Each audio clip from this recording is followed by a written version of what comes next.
When trading, you will hear about the bid and ask price. So what is it and how do you use it?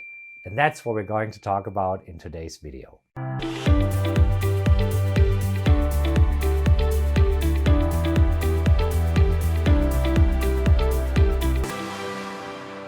So what is the bid and ask price? Very easy. The bid is the price that buyers are willing to pay for a stock, and the ask is the price that sellers are willing to sell a stock for.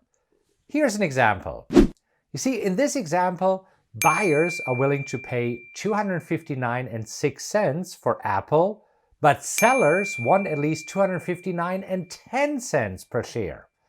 So let's think about it for a moment. Some people think that the exchange is determining the price of a stock, and that's not the case. The price of a stock is determined by the price that buyers and sellers are willing to trade at. Let me give you an example. When you walk into an art gallery and you see a painting with a price tag of $30,000, then this is the ask price of the seller of the painting. It's not the fair price, it's simply a price that the seller would like to get when selling the painting. So he's asking for it. And you, as a potential buyer, could now offer or bid $20,000. And the seller now has two choices. He can accept your bid, or he can lower his asking price and see if you're willing to buy the painting at a lower price. As you can see, the final trade price is determined by the price that the buyer and seller agree on. The same with stocks. The last price of a stock is the price that buyers and sellers agreed on. That's the price a trade was made. However, you cannot buy a stock at the last price traded. If you want to buy a stock, you have to find a seller who is willing to sell it to you. Is this making sense thus far? Because if it does, then click the like button and subscribe to this channel. And hit the little bell, because this way you get a notification whenever I release a new video. So you might wonder, why is the bid and ask price so different? Sometimes you will see that the bid and ask price is very different. Here's an example. In this example, buyers are willing to pay $20.80 for this stock, but sellers want at least $21.50. The difference between the bid and the ask price is called the spread.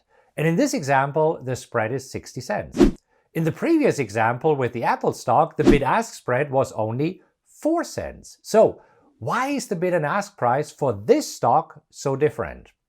A large bid and ask spread is usually caused by one of the following two conditions. Either you're looking at a stock with low trading volume, so there's simply not many buyers and sellers, or you're looking at the stock during after hours, which means outside regular trading hours. And if that's the case, then you will see that the bid-ask spread tightens immediately after the open.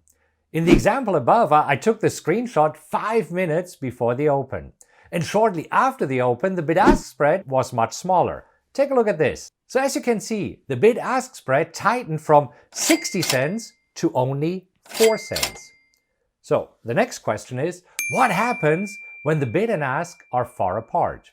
Well, at some point, either the buyers or the sellers need to make another offer. Either the buyers need to raise their bid, or the sellers have to lower their ask. Otherwise, no trade would take place. It's like in our gallery example from earlier. If the seller keeps insisting on a price of $30,000 and not a cent below, and the buyer is only willing or able to pay $20,000 and not a cent more for the painting, then the painting won't be sold. And the same in the markets. Only if buyers and sellers agree on a price, a trade can take place. Is this helpful thus far? If it is, click the like button and subscribe to my channel, and make sure to hit the little bell, because this way you get notified whenever I release a new video.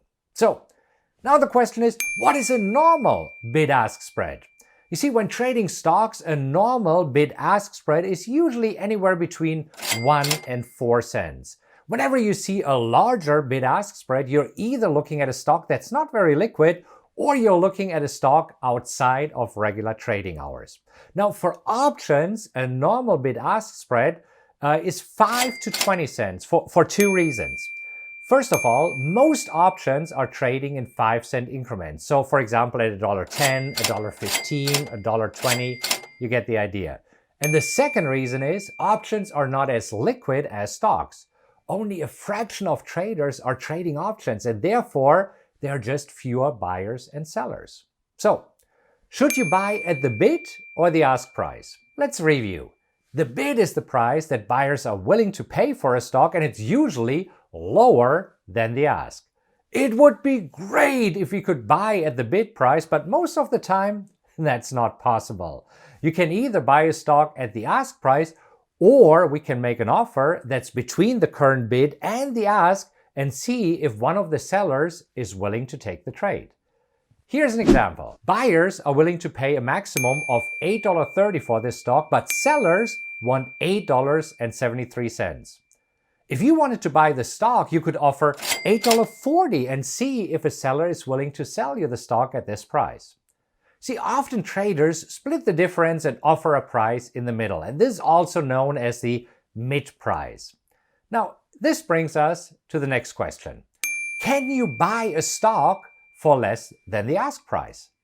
Absolutely. When you step out of the pool of buyers and offer a higher price than everybody else, you might find a seller who is willing to take your bid. In the example above, the bid is $8.30 and the ask is $8.73. So the mid price would be $8.52. So if you would raise your bid to $8.50 or maybe $8.55, which is very close to the mid price, it is very likely that there's a seller who is willing to take your bid. Now, it is very important that you know what order to use if you try to bait sellers. And fortunately, I have a video for you that explains the difference between a stop order and a limit order, and I'll link to it in the description below. So, in a nutshell, if you want to buy a stock for less than the ask price, you need to use a limit order. So just watch the video to learn more about it. All right, now you know what the bid and ask price is and how to use it in your trading. If you found this helpful, click the like button and subscribe to my channel, and always make sure to hit the little bell because this way you get a notification whenever I release a new video.